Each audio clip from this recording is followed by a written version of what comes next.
right, fantastic. Welcome. My name is David Feller.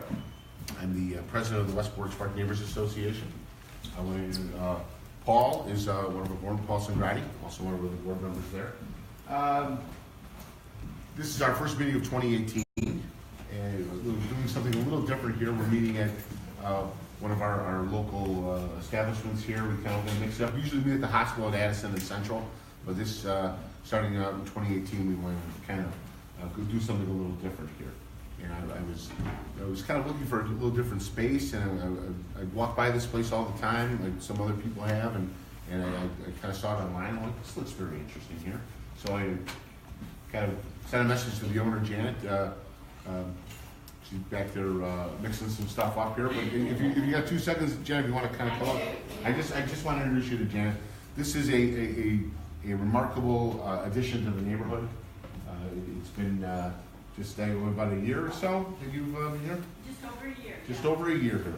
And it's an excellent space, kind of geared towards a place for women that can come and do activities and hold meetings and because there's always places where guys can go to, and for a boys' night out, but that's a place for a woman's night out. So this is an excellent addition to the neighborhood. So, Jen, if you just want to come up for a quick second and just say hello and introduce you to kind of everybody. And this is our host. So we want to just give her this round of applause. Can you just tell us very quickly a very quick history of the place, what you do here, what the mission is, so on and so forth. First of all, I opened up an statement as a tribute to my mother, and it's for women. Although men are more than welcome when they are invited in for different occasions and that. And we have classes here, you can do workshops, you can relax, you can bring in your kids, it's pet friendly, it's just about anything you need. The end. Fantastic. Well, thank you very much. Thanks for opening up your home to us. So I really appreciate that now. And kind of without any further ado, I want to bring up our speaker for tonight. Is Rob Martwick. He's a state representative just the other side of Irving. And Rob has spoken at some of our meetings before, and so he has something to say today because he was down at the State of the State, I believe. So he's going to kind of give us a little recap of what of kind of what the governor didn't say, I would assume. So let's hey, come on in. Oh, not a problem. Hey, how about give yourself a cup of coffee? How you doing? Hey, good to see you. Hey, good to see you. Hey, how you doing? Good, Well, I'll tell you what, now I lost my train of thought. We'll have to start all over. Janet, you want to come up and just we'll redo the whole thing? We can edit that out, right? Janet, fantastic, okay? So, no, I was just kidding. I just got her out of the washroom. That's unbelievable. So, without any further ado, does everybody have coffee? Everybody got cookies? Everybody comfortable? Everybody good? All right. Well, settle in because I'll tell you something. Our speaker here, we can talk for a little while. So let's turn it over to Rob Martwick, State Representative. Rob Martwick, thank you very much. Thank you, Dave, for that introduction, I think. So, just to, I will turn the tables here a little bit. I'm grateful that everyone came out here tonight to see this, and the size of the crowd is a testament to the hard work that Dave Feller has put into the West Portage Park Neighborhood Association, Neighbors Association, since he started it. He really is. And Paul. I know, and yes, Paul, and everyone who has helped you out, but Dave has really gone above and beyond to reach out, try and draw neighbors together, try and, bring a group together to address situations in the area, and I think he's done a great job. So how about a round of applause for Dave?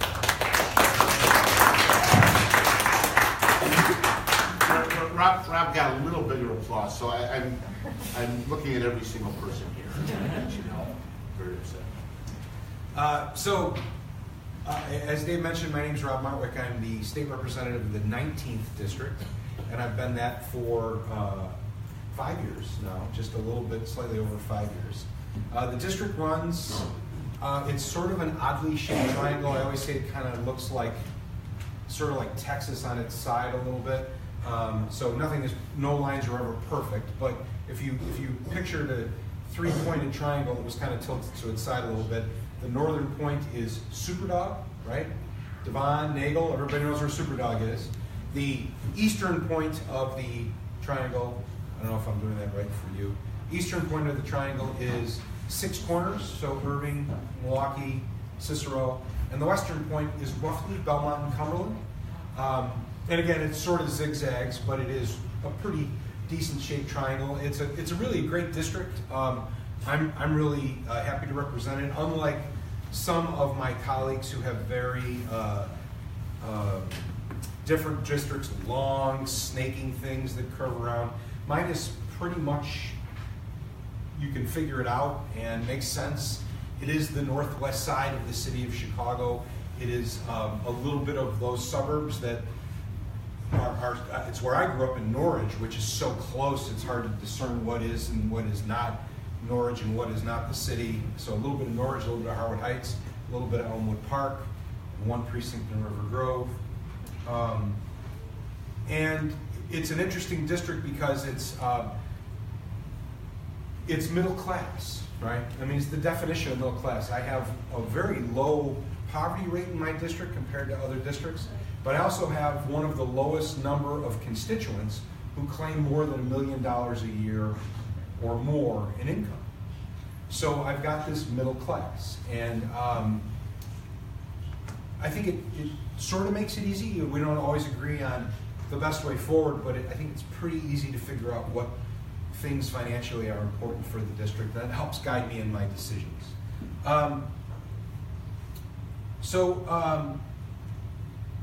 As I said, I've been a state rep for the last 5 years, and so this is my sixth State of the State address that I've attended. So I'm in my 6th year. I've served 5, but this is the beginning of my 6th.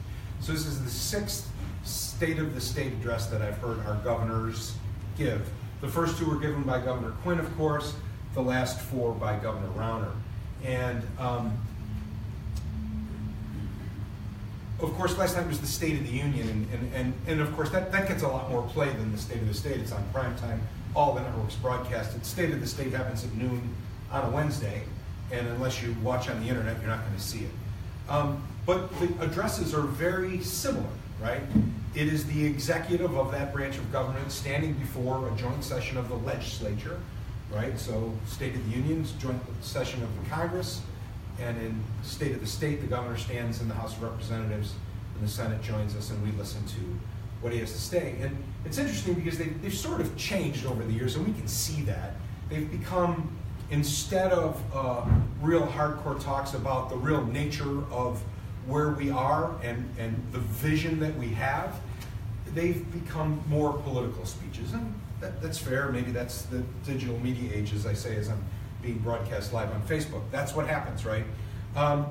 So today, Governor Rauner gave, at least in my memory, the shortest State of the State I've ever seen. I think the speech was about 20 minutes, and the first 12 minutes were like a recap of Illinois history. So there wasn't a whole lot of substance in there, right? But it was kind of interesting. There were some moments of humor, one in particular.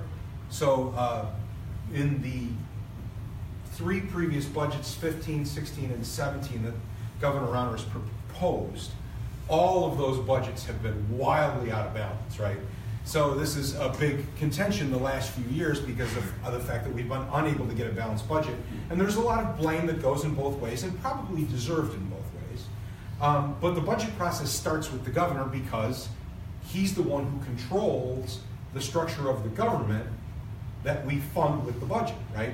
So the budget is like paying for the Department of Transportation and the Department of the Highways and or tollways and all of these state agencies, the state police and the Department of Insurance and the Department of Natural Resources that handles all of our state parks and all of our state facilities.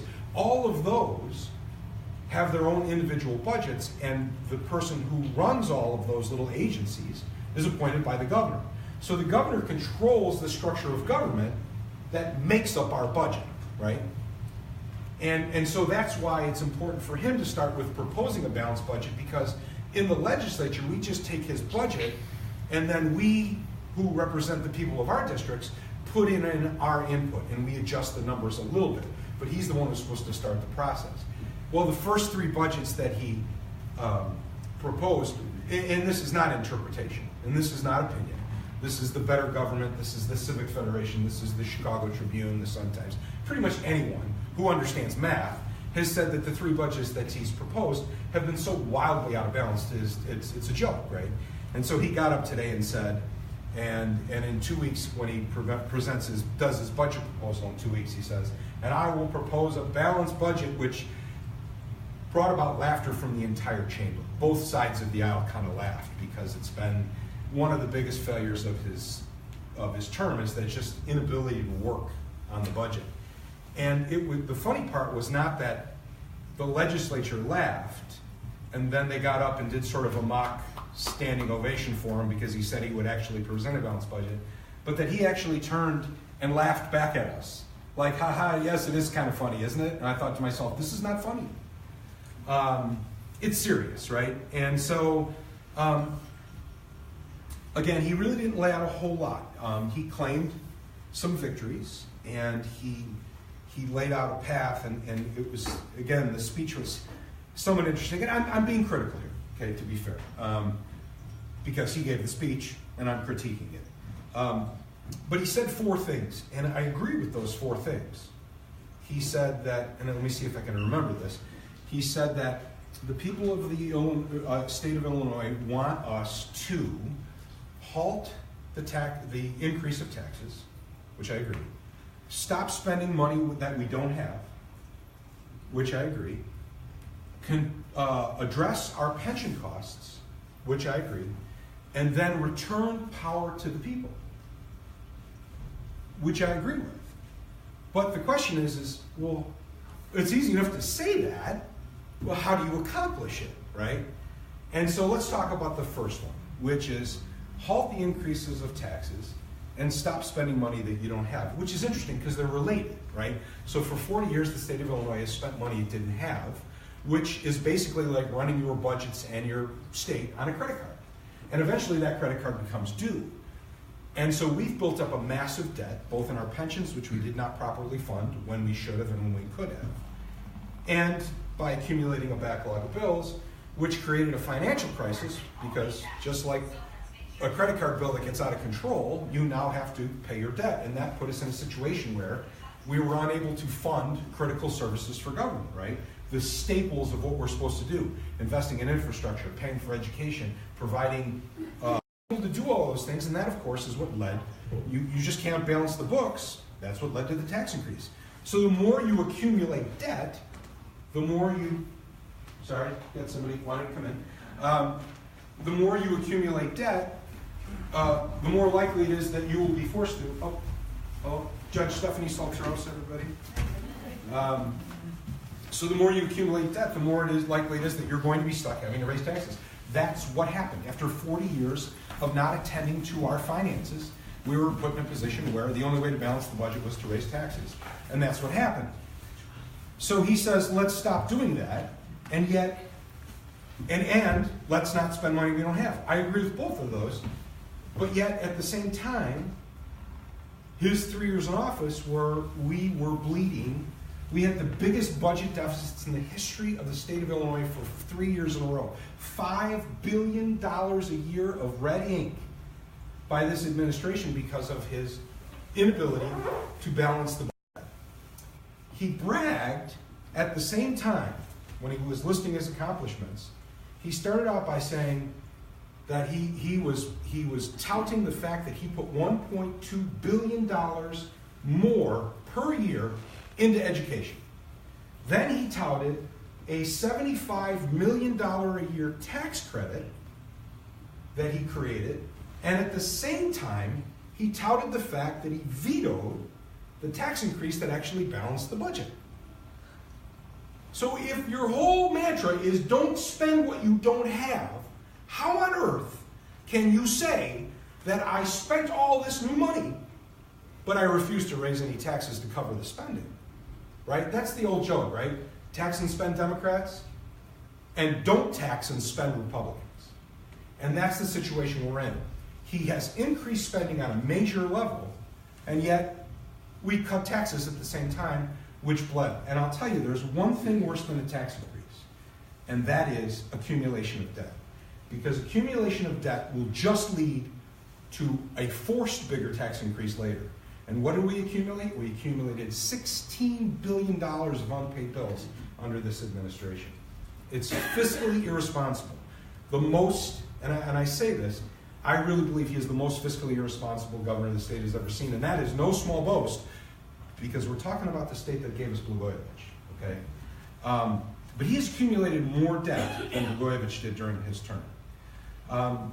He bragged about creating jobs, which I thought was fascinating, because 4 years ago when he sat in an endorsement interview with the Chicago Tribune, he said that Quinn's biggest failure was inability to create jobs. And if you elect him, he would create jobs. He has created less jobs in his 3 years than Quinn did in the 4 years prior, okay? Or 3 years prior, right? So, and even the Trib and the Sun-Times, actually the Chicago Tribune, during the endorsement interview they just had, asked him about that. You said judge me on jobs and you've created less, so are you a failure? Oh, no. Everything is going just to plan. So he brags about a lot of stuff that I found fascinating, but remember, there were 4 points to this, which is halt the increases of taxes, which I agree. 2, don't spend more than you have, which I agree. 3, get control of our pensions. So, in 3 years, he has proposed absolutely nothing to get rid of control of our pensions. In the last budget negotiation, he demanded the implementation of a new pension or a new retirement system that we call Tier 3. Tier 3 would be a hybrid, smaller pension benefit and a 401k style investment, which is what a lot of people think that we should go forward with. Now again, we talk about financial responsibility. Well, why would you do that? Because it saves you money. But here's the thing. How much does it save? And he said, $500 million. I said, a year? Yep. Well, how? $500 million. Okay, but how does it save $500 million? It does. Yes, I get that, but can you show me some math? Math is not important. It saves $500 million. So do you know where that came from? That in order to balance the budget, we needed $500 million a year in annual savings. So that's what it'll save. How much does Tier 3 save us? Anybody ready? It's a trick question. 0. Okay? And so, again, this is one of those things where you say, what is a balanced budget? Now, he likes to say, well, I vetoed the budget. Yes, but it had it in there because you demanded that that be part of the budget. So we put in the Tier 3, he vetoed it, and we put in the savings because he guaranteed that that's what it would produce, and it doesn't produce any savings at all. So that's where we are, right? We have a lot of irresponsibility. So there wasn't really much about the future. He believes in, the third one, the 4th point was returning power to the people. And this is somewhat controversial. Any of you who follow me on Facebook, or if you don't, find me on State Representative Robert Martwick, look up, I did a video on term limits, okay? When he talks about returning power to the people, and I'm going to give you the Reader's Digest version here, because as Dave said, I can talk for a long time.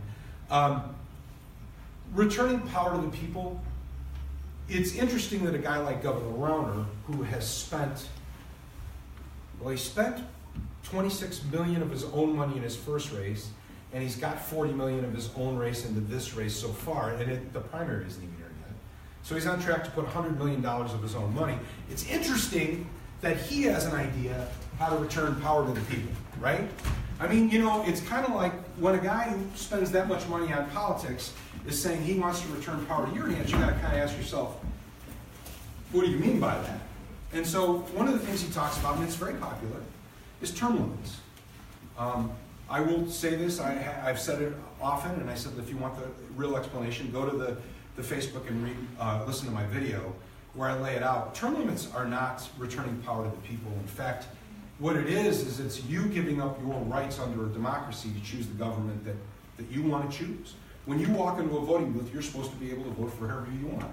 People say, well, we need term limits because people are in office too long. That's actually not true. The average term of legislators in the Illinois House of Representatives is currently less than 6 years. Okay? So people move out all the time. We have a massive turnover coming, and we've had massive turnovers the last 2 elections. I'd be interested to see over the course of the last 6 years. I bet it's about 75% of the House has turned over in the last 6 years. It is a big number. So there is, every election, people leave, people retire, people are beaten in elections, even long-term incumbents. And so when people say that they want term limits, you have to ask yourself what the motivation is. Governor Rauner has dumped an enormous amount of money into legislative races to try and buy victories, right? Because I'm limited by how much money I can put into my own race. You know why? Because I don't have a whole lot of money. But he can put unlimited money into my race. One of the things that protects against that money is incumbency. I go out and I knock on doors and I talk to constituents. I go to block parties in the summer. I hold conversations like this. That helps insulate me against somebody who's just going to spend a bunch of money to say bad things about me. But the moment I'm gone and there's 2 people you've never heard of running, I know exactly which one of those people you're going to vote for. Statistics say you're going to vote for the one with the most money. So when Governor Rauner says he wants term limits to give the power back to you, I would argue that what he wants is term limits so that he can put more of the power in his pocket. Because when we have term limits, and this has been shown in every state that has term limits, money becomes a greater influence. And right now, I don't think there's anybody in this room who wouldn't agree with me that money is the biggest problem in politics. Why would we make it any more powerful and any more influential than it is right now? So I'm not a big believer in term limits. But that's the 4th thing. So I agree with him. I just think there's better ways to go about it. Yes, should we halt the stop of increases of taxes? Yes, but that means being fiscally responsible and not creating debt that we kick down the road. We need to balance our budgets. We need to deal with our finances on an honest basis. How do we not spend more? Well, we have to be honest about our budgets. In the last budget, the governor, in his budget proposal, proposed cutting $2 billion of spending. In the bipartisan budget proposal that actually passed both chambers of the legislature, there was $3 billion in spending cuts, okay? We did $1 billion more in spending cuts than even the governor himself proposed. But we realized that you cannot pass a budget with pixie dust and magic beans. You have to actually address the mathematics. And that's what we did. Bipartisan basis. 15 Republicans joined the Democrats in crafting a budget that passed and was balanced, but that required revenue. And so we did the responsible thing and we raised revenue. I think that there is a path forward that could really make a difference in Illinois. Right now, Illinois is structurally unbalanced compared to our neighbor states, right? So most of our neighboring states have higher income taxes and lower property taxes. We have lower income taxes and higher property taxes. Why don't we restructure so that we change, so that we are more competitive with our neighbors, so that people don't have advantages one way or the other by crossing the border? We need to address our financial problems. We will never get to a situation where we can lower our taxes as long as our debts continue to grow. And trust me, they have grown every year since I've been in that legislature, because every year we're so afraid to balance our budgets properly that we just kick the can down a little bit further and the debt grows, especially that pension debt. We can get a hold of our pension debt, but if we have to do it responsibly, right? So I am a supporter of a progressive income tax. That means a tax just like Wisconsin has, just like Iowa has, just like Minnesota has, like Missouri has, where the rates are lower for lower income people and higher for higher income people. You would capture the growth in the economy. You would raise revenue. But it's not enough to just raise taxes in Illinois. We have to address structural problems. I would dedicate that money into K through 12 education, and I would do it in the manner of a swap, so that the money we dedicate to local education is met with a corresponding decrease in property taxes. If we decrease property taxes, we do a number of things. Number one, we remove that burden of property taxes that hurts the middle class. Number two, we make our state instantly more business friendly. The number one government-related expense in Illinois to running a business is property taxes. It's not corporate taxes. 75% of corporations don't pay any taxes at all in Illinois, okay? But if we lower property taxes, every business pays property taxes. Whether you own the business or you rent the space, right? You pay property taxes. If you rent, you're paying that property tax in your rent. We can instantly reduce the bottom line or improve the bottom line for every business in Illinois, instantly making us more business friendly and spurring our economy. I would also take $1 billion a year and put it into the pension fund every year in additional payments. Just like if you had a credit card debt, the last thing you want to do when you've got a big credit card debt is make a minimum payment. The sooner you reduce that payment, the more room there is under the budget to spend on the other things that we want to spend on, including higher education, K through 12 education, human services, and when we finally get that debt under control, reducing taxes. Everybody wants lower taxes, but you will never get there as long as you have that massive debt on your back. We have got to get that monkey off of our back. So that's the way I see a path forward. It's based in mathematics. It's based in realities. It may not, I respect that there are a lot of people who disagree with that philosophy. They think that it's a different economic philosophy. Some people believe, like Governor Rauner, in trickle-down economics, right? Lower taxes so that the wealthy have more, and then that will create all of this. The wealthier people will spend more money, and the rising tide will lift all ships. I just disagree with that. I don't believe in that economic model.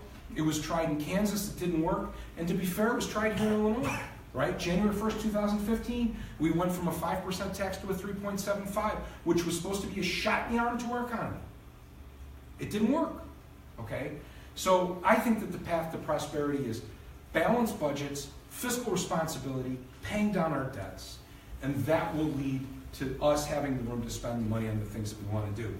I'll tell you briefly about something that I proposed in the legislature this week, and it's not my proposal, so it's not my idea. There's a lot of criticism about the plan, but I was approached by someone, and this is something I've learned in the legislature, is we have a citizen legislature, right? So anyone can serve. Anyone in this room could be the state representative.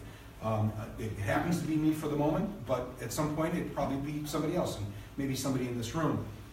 But we have all walks of life in the legislature, people from all different backgrounds, and none with any real, some people have some little area of expertise, right? So someone might be a real estate agent or an architect or, they sell cars, right? So you have your little expertise in life, but we deal with pretty complicated problems. So I've learned to understand what it is I know and what I don't know and listen to people who are smarter than me. So I was approached by a University of Illinois professor who heads the Actuarial Sciences Department of the University of Illinois. It's a mathematics PhD. So instantly we know that he is smarter than me, right?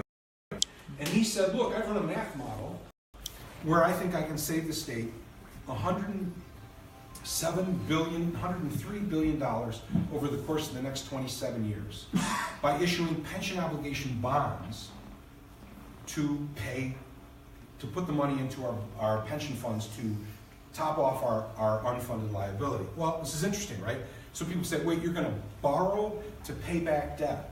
And he says, well, yes, because historically we're getting about a 7.5% return on our pensions, and we can borrow the money at about 5.5%. And the difference between the interest rates over the course of 27 years on the large debt that we owe will save us $100 billion. So people would say, well, that's silly. The state doesn't need to take on any more debt. The reality of it is we have a debt. The only question is with that unfunded liability, that's a debt that we owe to the pension systems, how much is it going to cost to pay it back? Currently, it's going to cost us over the course of the next 27 years, it's going to cost us $348 billion. $348 billion over the next 27 years. By bonding, we could reduce that to about $238 billion, saving us roughly $100 billion. Now, I don't know if it's a good idea or if it's a bad idea, but to me, when somebody smarter than me comes to me with an idea like that, I say it's worth talking about. So we started the conversations in the pension committee, which I chair. In the next couple of weeks, we're going to bring in experts from bond experts and financial experts and economists, credit rating experts to talk about the feasibility of this plan. Does it make sense? Will it work? Will it produce the savings? Or is the risk too high? The idea is we need to start talking about solutions to our problems and stop kicking the can down the road because it happens to be an election. So I'm trying to work on a few things. I've got a couple other initiatives that I'm working on. So a brief recap for those of you who don't know me. A couple of things that I've worked on in the last year that I'm very proud of. One is regards to life insurance.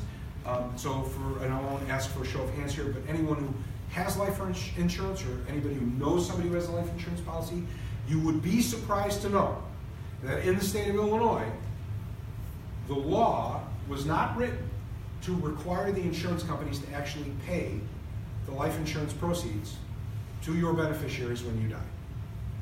The law said that unless your beneficiaries knew that you had that they were a beneficiary on a policy, came forward and made a claim, the insurance company was no obligation to pay. Now, many of them did, but a bunch of them did not. They would hold that money. So let me give you an example. Let's just say you were 50 years old and you had a son, like I did. And let's just say that 2 months after you had that son, you had a heart attack, like I did. Okay? I got through mine, and I'm here, and I'm healthy, and all is well. But what happened if I didn't? I had bought a life insurance policy. And let's just say, for sake of this argument, it was $50,000. Okay? My son at 2 months is not going to know that he was named as a beneficiary on my life insurance policy. He was not going to come forward and make a claim. And the life insurance company was under no obligation to pay my son anything until, even though I was dead, even if they knew I was dead, until I hit my 104th birthday. Then they would turn that money over to the treasurer. How much money would they turn over to the treasurer 54 years later? $50,000. What was the interest accumulation on that money? Conservatively, $1.8 million, and that's what the insurance company would keep. This was a bad practice. I worked with Mike Frericks, who changed the law to require insurance companies to find out if their policyholders are alive or dead, and to proactively reach out and notify their beneficiaries so they know to come forward and claim the benefits they're entitled to. The last initiative I'm working on this year, something that I'm going to keep working on until we get it passed, is I'm a proponent of an elected representative school board for the Chicago Public Schools. I see my friend Paul here. I'm pretty sure, Paul, you served on a school board, did you not? School boards, elected school board in Norwich. School boards that are elected function well and the schools run well. Not always, not everywhere, but if you don't like the decisions they're making, you have accountability over the course of elections. In the city of Chicago, it's something we've never had. And I believe that that would improve our situation. There is a concept in democracy. There shall be no taxation without representation, except the vast majority of taxes that we pay go to schools. And in Chicago, we have no say over how that money is spent or how those schools are administered. I think it's time that we do. So it's a bill I've been working on for 3 years. Hopefully it's going to happen this year. We'll see.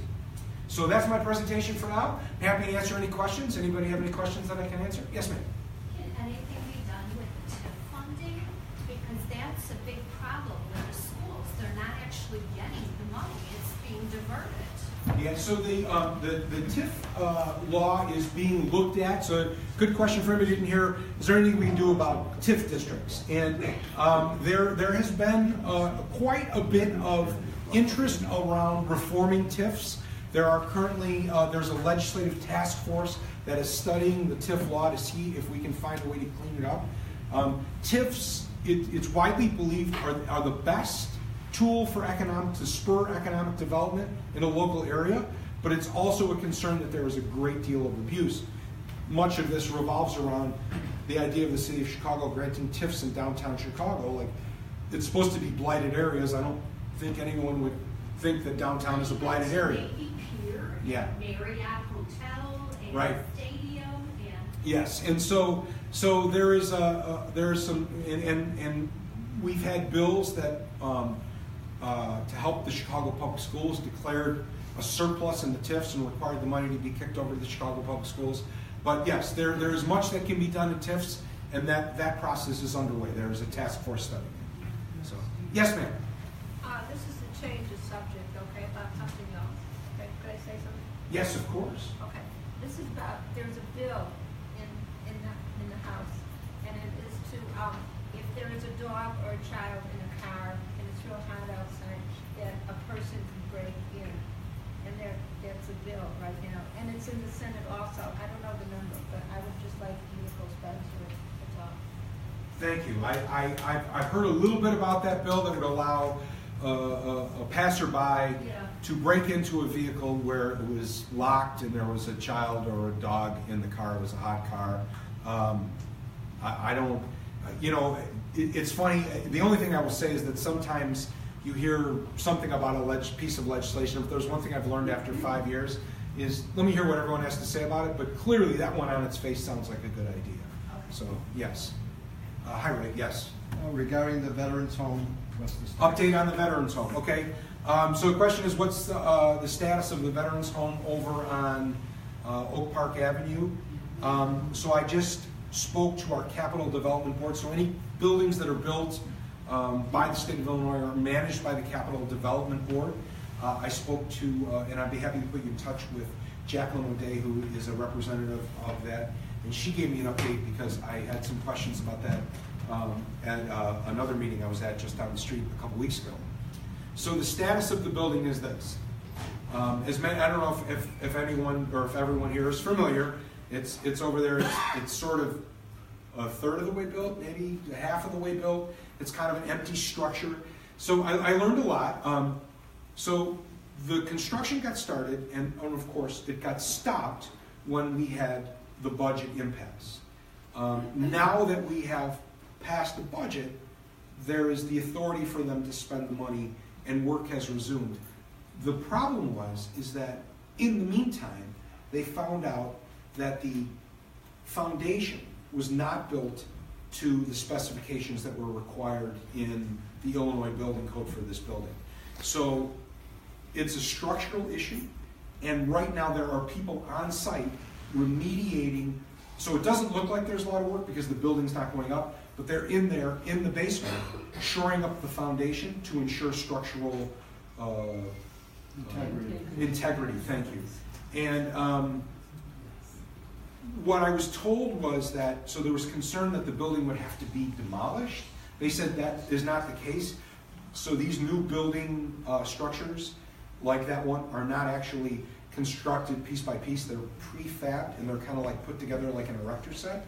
So they said that they may have to take down some panels of the building in order to complete this, and then those panels will be put back up and bolted back into place once it's shored up. What I was told was that by April, so what is that, 3 months from now, that we should expect to see heavy operating equipment there, finishing the actual, above ground structure of the building. And then they said by June of 2019 the doors would be open. Will they be going after the architect? Because the Sun-Times says it was the architect that didn't follow the earthquake codes or whatever. That is my understanding. I was told that the taxpayers of Illinois will not be on the hook for this, that they have very, very strict contract provisions, and that the architect will be held liable one way or the other. Thank you. You're welcome. Yes, sir. Representative, you mentioned the fact of wanting to increase the tax on the wealthier people, if you will, the 1%, the higher income. I'm relatively familiar with the economics in the state of Connecticut. That was tried, and people left in droves. Mm-hmm. And I'm curious what the purpose of that would be, first of all. Second of all, the theory that we're going to borrow money to make money.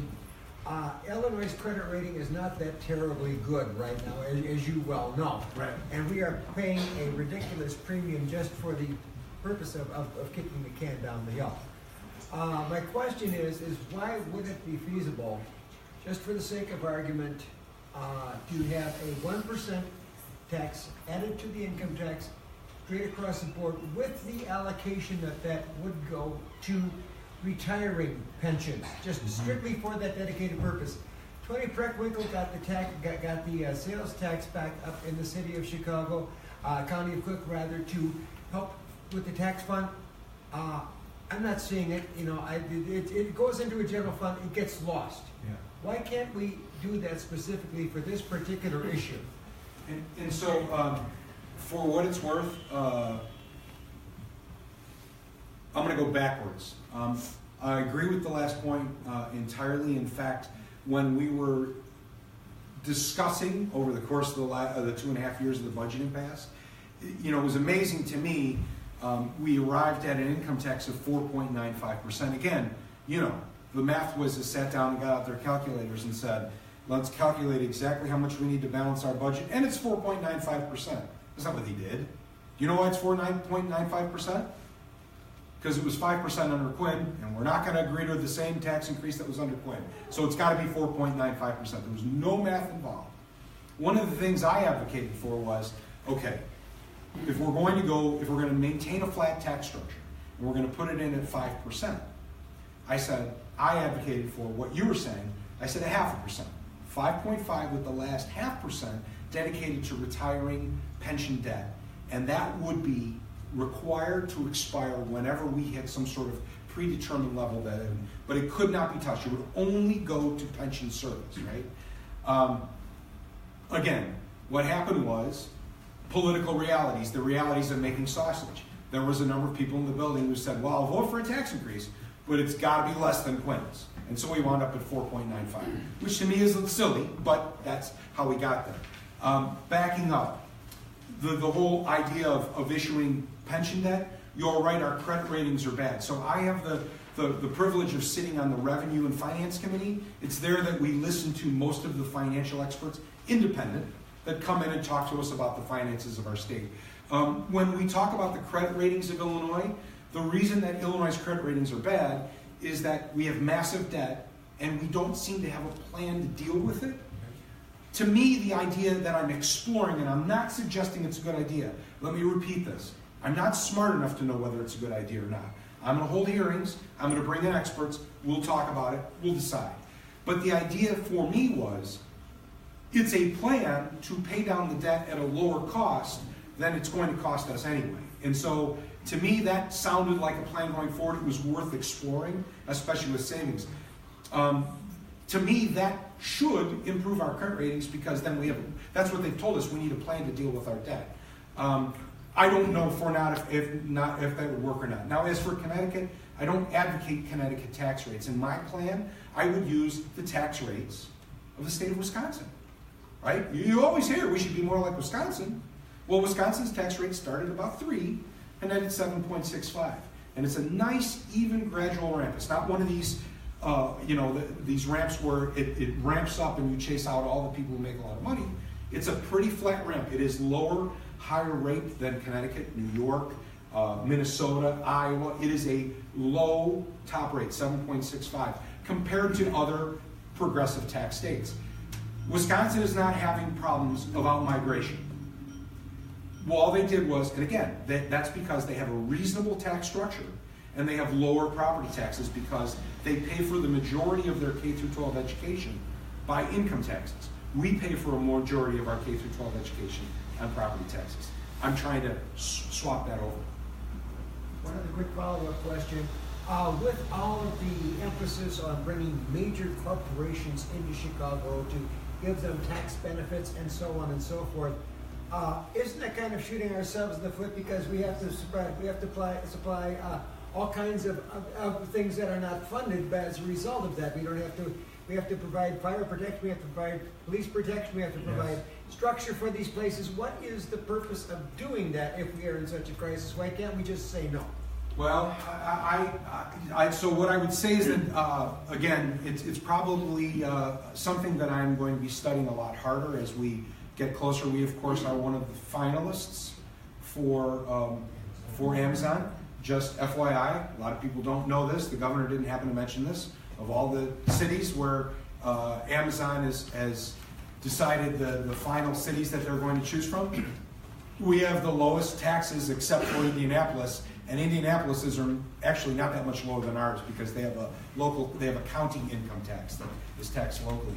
Sorry, no, she was trying to. Okay. Yeah, come on in through. It's all casual. Okay? No worries. Don't worry about the camera. So I agree with you that we have to be very careful about what we do with Amazon.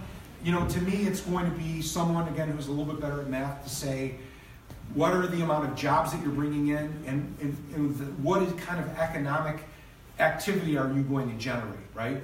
I understand that it's not something, and I agree with you 100% about the fact that this is going to cost us. We're going to have to build out our infrastructure, and I don't mean just roads, but infrastructure in the delivery of services in order to accommodate this.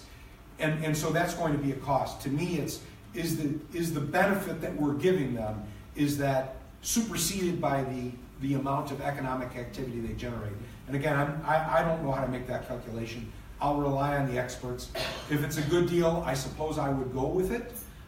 If it's a bad deal, I hope we do not. So, yes, ma'am. I'm interested in hearing more about the swaps because, as you know, property tax is levied and controlled by local government. Yes. And if you're swapping it out for income tax, that is just collected by the state and distributed to the locals.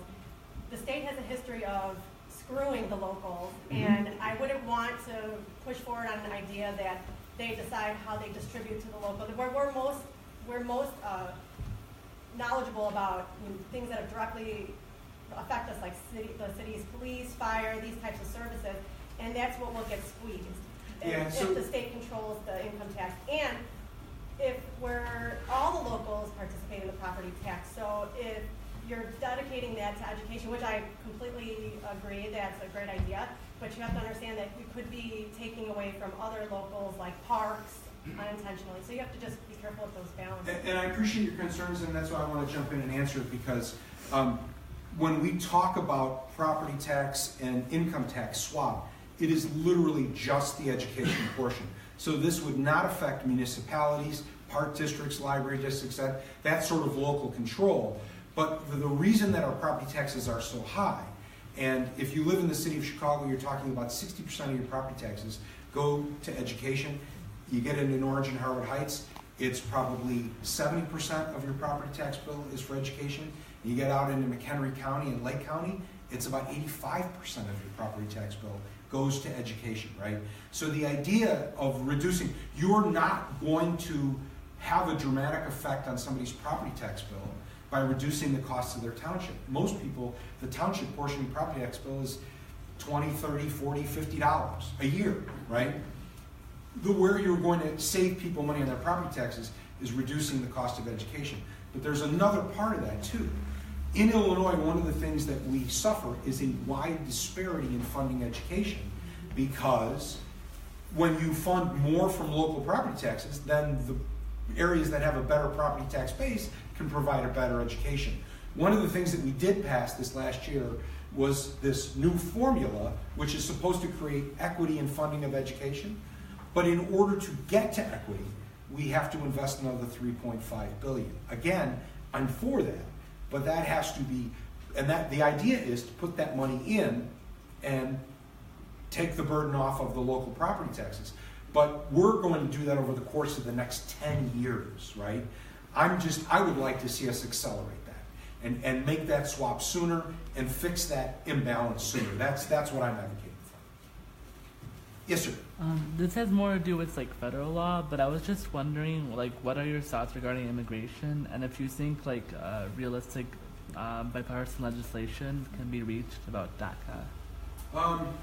So I don't serve in the federal government, and obviously that is pretty contentious right now. Do I think that bipartisan legislation can be reached? I guess what I would say is I hope so. I am an eternal optimist, and when I go down to Springfield, I always hope that I can find bipartisan solutions to my bills. Bills that I have carried, every single bill that I've passed in the House of Representatives, even the ones that are controversial, have been in a bipartisan fashion. That insurance bill that I talked about, the governor vetoed that bill, and the way I overrode that veto was I got Republicans to join me because it was the right thing to do, because I took the time to talk to them, to listen to their concerns, and I've done that in every piece of legislation. The bill for an elected school board for the Chicago Public Schools went out with massive Republican votes on it, okay?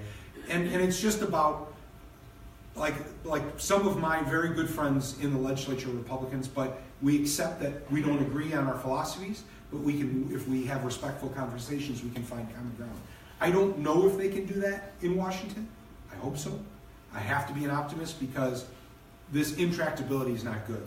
If we take this group of dreamers. I think it's wrong to take someone who was brought here when they were 7 years old and send them back to a country they've never really actively lived in. 30 years have been living in this country. They've been paying taxes. They've been participating. We have to find a way to solve that. I hope that we do. So. Other questions? Anyone? Yes, sir. Next question is regarding, train of thought went right off the tracks. I'll be back. Okay. Hopefully, based on my memory, 62% of the houses were in 2011.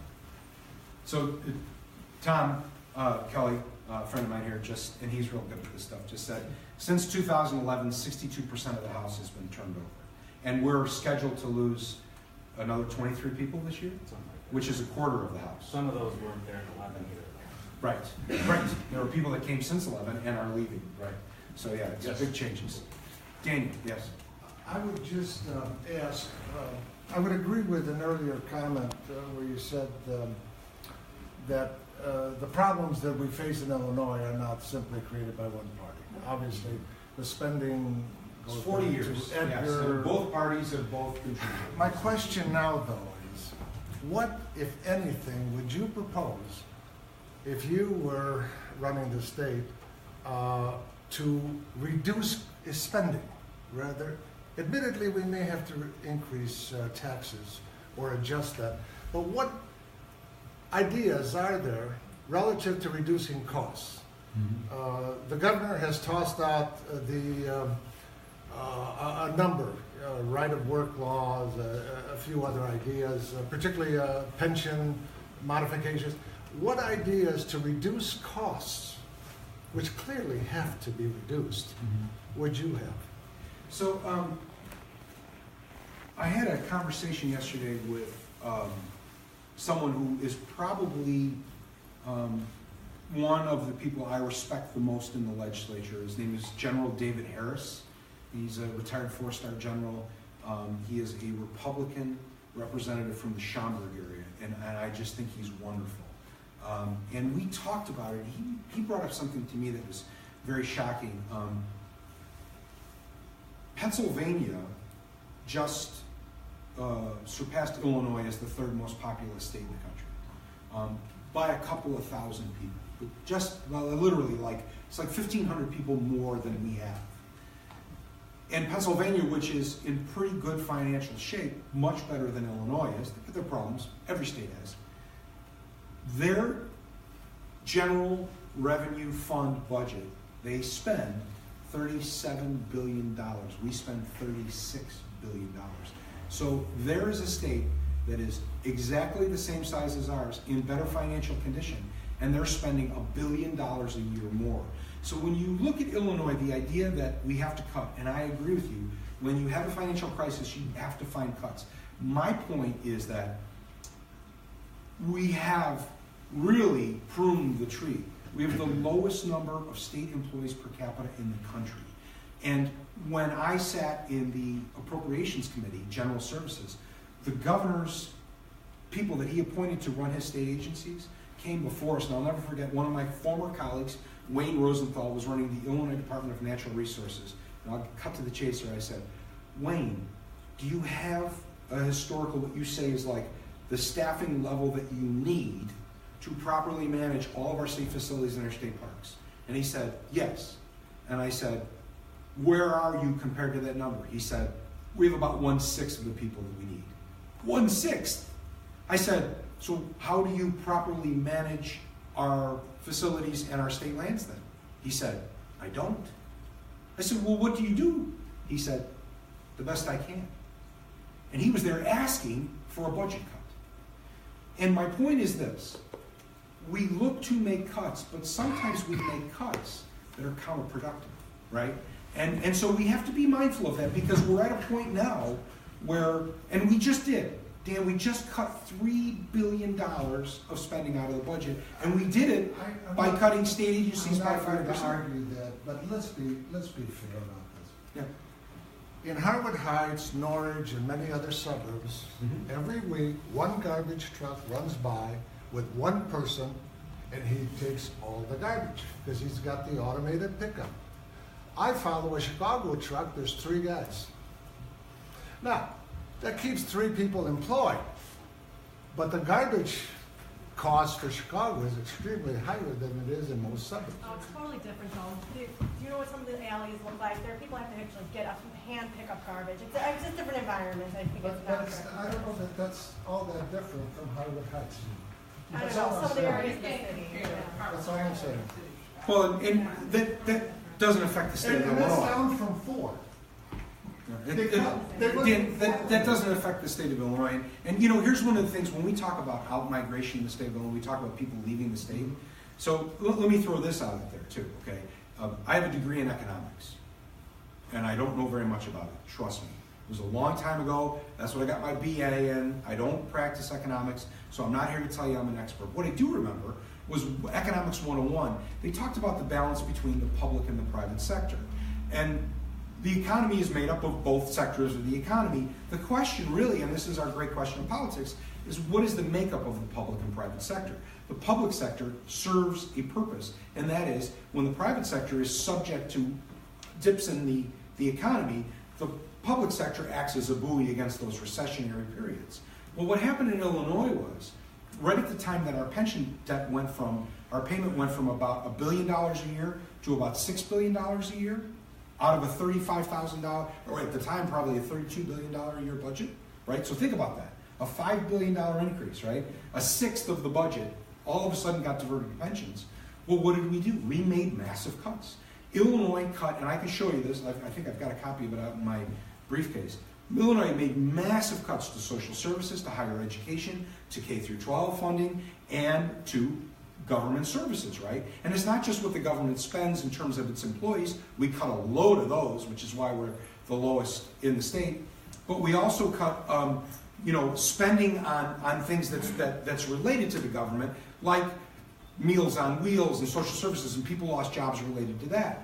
So when we talk about population migration, it's not here. The 5-county area around the city of Chicago is booming. People can't find people to hire. We've lost all of this in downstate and in Western Illinois. Why? Because the manufacturing declined at the same time our pension debt shot up, and we fired everybody. Well, the public sector was needed to buoy those areas of the economy. So you close the manufacturing plants, and you get rid of all the public sector employees that were shoring up those areas, and people left in droves. You can go down to Danville and Cairo. What's it? Oh, Cairo for sure. What's where Hayes is from? What's that one called? Decatur? That is Danville. Danville, yes, Danville, Decatur. These areas are ghost towns, right? And so, and that's why I say I agree with you that I'm not arguing with you that we need cuts. The only thing I'm saying is let's not go at it with a hatchet. Let's start being, cognizant of what we're doing, because sometimes we're causing worse places. But the point is we have $200 billion in unfunded pension liability. We have $50 billion in annual, presently.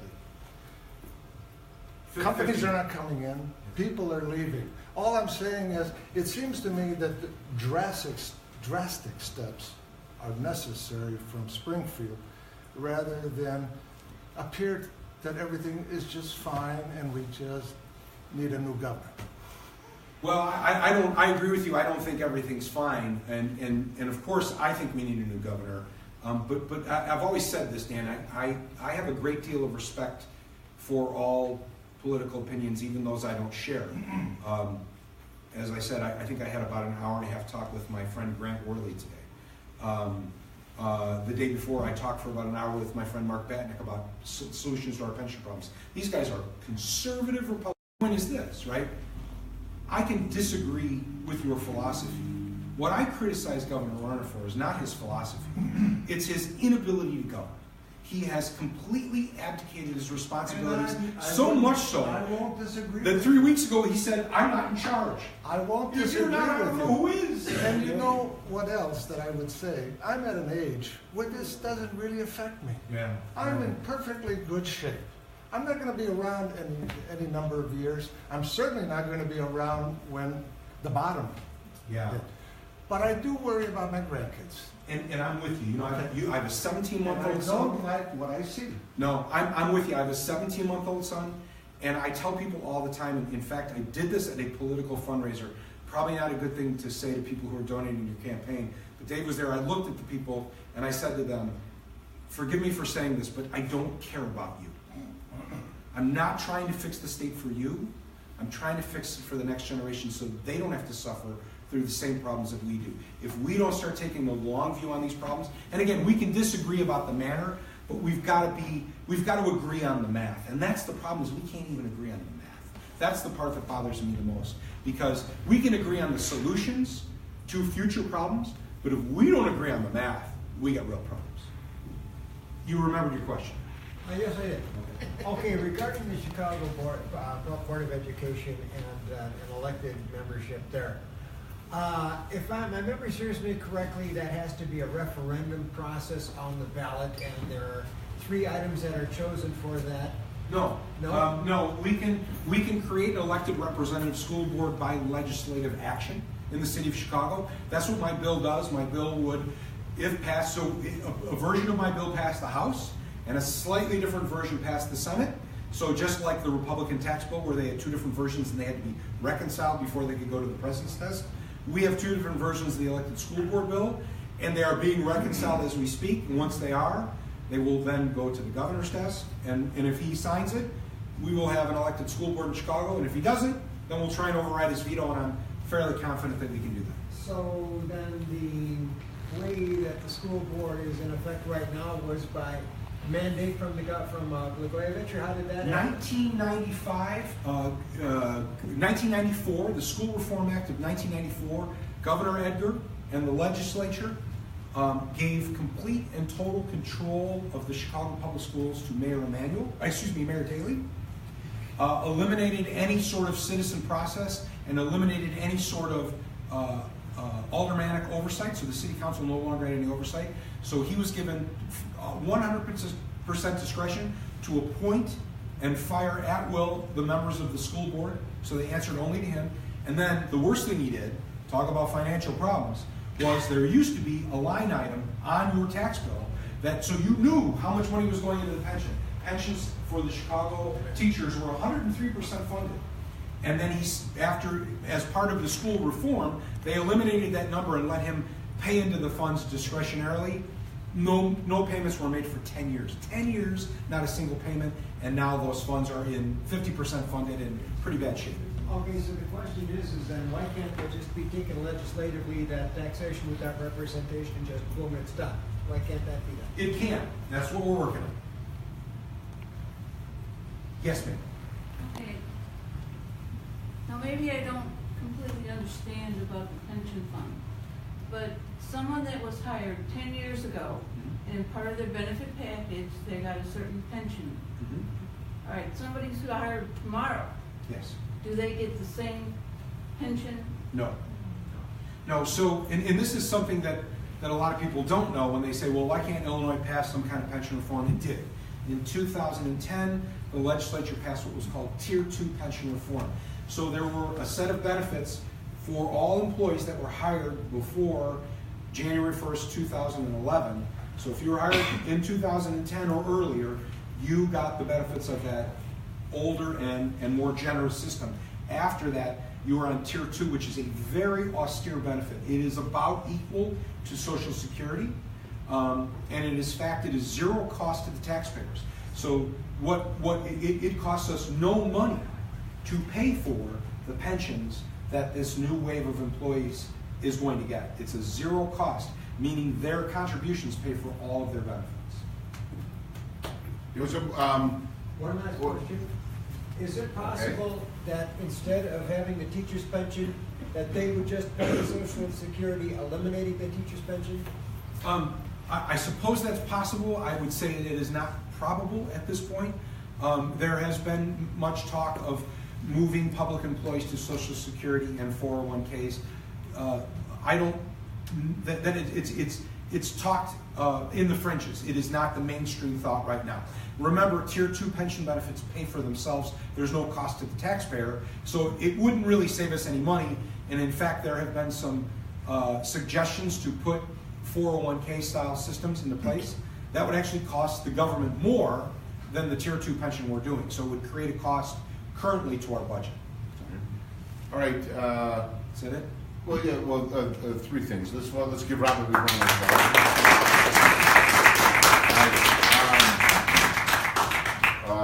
Rob is going to march to the back and have a cup of coffee. If anyone has any other questions, please, nab them back down over there. Very quickly, I want to introduce Mary Jo. This is a friend of mine. She's kind of the block club lady that I've Facebook. If you just want to say a quick word about it, where to find your information about block clubs, if you're interested in, because we've had a little bit of a crime spree, I guess, in the area. So. Yeah, you guys have all heard about the carjackings, and everyone seems to be up in arms about the crime, and we should be. We were given extra officers, and then they were taken away. We are, some of us, working on an actual survey, and that's going to be coming out this weekend, and we really rely on you guys to get the word out. Our idea is there's a lot of great community groups in this 16th district, which, by the way, is the largest geographical police district in the city of Chicago. So it's just literally physically hard for them to get where they need to be. Our efforts seem to be diffused, and our goal with this survey is to get the word out and get the 16th district as a whole to be represented. Numbers matter, right? Numbers matter. So if we can take this survey with, I'm going to shoot for the stars, 5,000 entries on it, we can go to our 8 aldermen that report to the 16th district and ask things of the 16th district, and they will have the numbers to back up what we're asking. So that's number one, so if you're looking for that. But number two, what you can do right now is, how many of you guys know your neighbors? How many of you guys have an emergency text tree? Okay. So I will tell you right now real quick, and there's information on the Portage Park Neighborhood Watch page. I think I posted on your guys' page before. Start a block club. It is this single easiest thing you can do that will have immediate benefits. In 2013, we had shootings up here at this 7-Eleven, right? Those stemmed from a gang that was living on at a building a block away from me. I was 9 months pregnant. It was August, and they would sit out on their steps every night. And my husband and I decided that we were not going to raise our kids in this. And so we went and knocked on the door. And every door we went to and they opened, I pointed at them and said, I want this gone. And my neighbor said, we do too. So we got together and we got with our aldermen and we created the text tree. And the reason this is so important is because everybody complains about lack of police. Again, we're going to go back to numbers here. If OEMC does not get phone calls, it is not logged. Then when our aldermen and our commander go to Rom and say we need police, he goes, I look at the OEMC logs. I don't see any calls. So what we did is we created our text tree. So when we saw something that was fishy, that person called it in and immediately texted it to the rest of the club. I will tell you, when you were the 8th person calling OEMC about something, it is amazing. They notice. You're the 8th phone call. And guess what? We got our response time from 20 minutes down to about 2.5. The gangs were moved out in 2 weeks, and it was so gratifying to know that we took care of something. So I know we're all frustrated right now, and we are going to hopefully come together as like a really large group, but you all could do something this week, and that's to go knock on your neighbor's door, get their names, get their numbers, and create this emergency text tree. You can find information on how to start a block club, like I said, on the Portage Park Neighborhood Watch page, and I think Dave also has it too. But I also have cards if you want. I can email you a brochure I put together, okay? And this is our first meeting of 2018. We meet every other month. So if you guys, you'll all be getting an email thanking everyone for coming out. If you liked what you saw tonight or you heard tonight, let me know. If you didn't like it, you'd be like, man, that Rob Martwick was, whoa. He asked, let me know that too. No, if you, well, thank you. Thank you. It's a sterling endorsement. If you say, hey, Dave, listen, Rob was great, but I have a better idea for a speaker, let me know that too. Let Paul know that. We're trying to keep, we're just a couple of people from the neighborhood trying to keep a little community group going. So I appreciate everyone coming out. I think there's, the popcorn was made fresh, and get some popcorn, some more cookies, some more coffee, and talk to some people, and that's it. Thank you guys for coming out.